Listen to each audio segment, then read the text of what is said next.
This building brings me joy. I've climbed to the top of the tower, and for a number of years wondering how to save it and rescue it. And now it's got a new owner and a new use. And the life that the congregation has brought is incredible. I first came to All Saints Church 5 years ago in a really poor state of repair. Pigeons were starting to come in, starting to get some water ingress. It was just a really sad, unloved building. As they demolished a lot of the housing in this area, the need for a church just diminished and the congregation reduced. You basically had a church without a purpose. And that's when we're working with all these listed buildings, it's that purpose that's crucial, that long-term use that a building needs, so then you can maintain a building and keep it in good condition. Pretty much from any angle, Gateshead or Newcastle, that church's spire is going to hit you. I mean, you can see it. And when you actually get up close to it, you appreciate what a beautiful shape, the aesthetics of the thing. That lovely oval of that church is delightful. It's right in the heart of that quayside area. I mean, that whole area 20 years ago, there was not a lot happening, but it's developed over that time.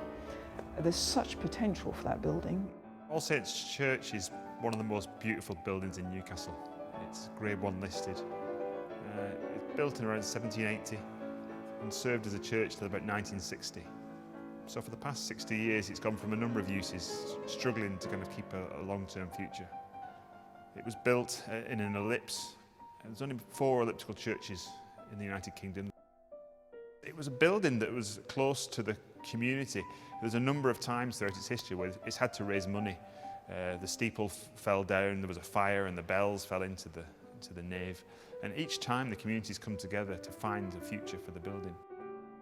It's slightly forgotten, slightly hidden. If you don't come to a building, you forget about it.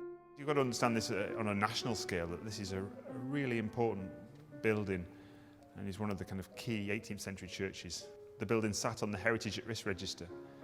This is a list compiled by Historic England of the buildings most in need, that are at risk of loss because of that condition and lack of use. And so this is the list we use to kind of target specific projects at buildings. And we knew this building needed funding and it needed care and attention. So we've had a whole host of groups come into the building, film groups, theatre groups, arts groups, to try and find that user, that person who would love the building, could bring some investment and bring just that dynamism and energy. What's remarkable about this story is that after 60 years of being empty as a church, it was a church that came to us and said, we'd like to use this building and transform it. And it just so happened that they had the same vision as I did for the building, and I was just able to work with them to deliver this wonderful, complete solution. It's just been a series of events that happened that all came together, kind of serendipity really. It was the right moment, the right time.